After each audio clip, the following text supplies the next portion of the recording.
5-րդ տարին անընդմեջ հուլիսը Մեղրաձորում սկսվում է ազգային մշակույթի ձայնով ու գույնով։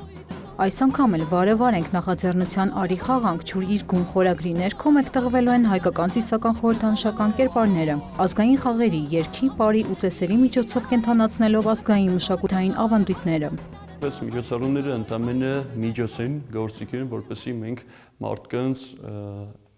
դրդենք ինքնաճանաչման, որովհետև ինքնաճանաչումը ստիպում է սիրել հայրենիքը,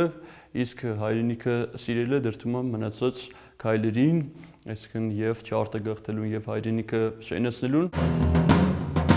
Նախաձեռնության պարուսույց Գուրգեն Մելքոնյանի խոսքով փառատոնի ամենաարժեքավոր պահը սկսվում է այն ժամանակ, երբ պարը դուրս է գալիս ուսուցման սահմաններից, իսկ շրջանում հավաքված մարդկանց արդեն միավորում են միասնականության ոգին ու ընդհանուր ռիթմը։ Արդեն իսկ ամուր հիմք ունեցող մեր մշակույթի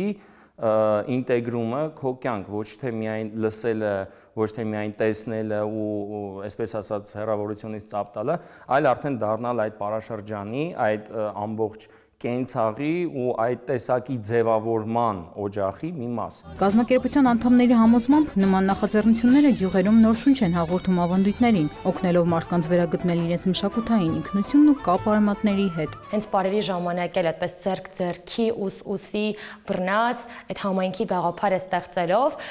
տեսնում ենք, թե ինչքան ամուր կարող է լինել համայնքը, ինչքան աննկուն կարող է լինել ու ինչքան պաշտպանված կարող է լինել արտաքին վտանգներից։ Ազգային պարերը ձևավորվել են որպես մարդկանց համախմբող մշակութային միջոց, բայց դրա համար անհրաժեշտ է մեկ բան։ Դու ինքդ պետքա վառվես այդ ամեն ինչով, դու ինքդ պետք է այդ կրակը ունենաս ներսում, որպեսզի կարողանաս ինքդ էլ ինչ-որ մի բան սովորացնել, որ դա զուտ ֆիզիկական շարժումից արդեն դառնա պար, դառնա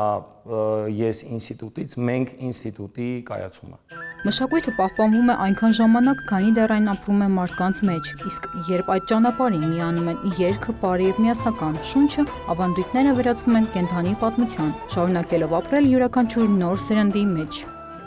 Հասմիկ Պողոսյան, Ռոմիկ Խաչատրյան, լուրերի համար։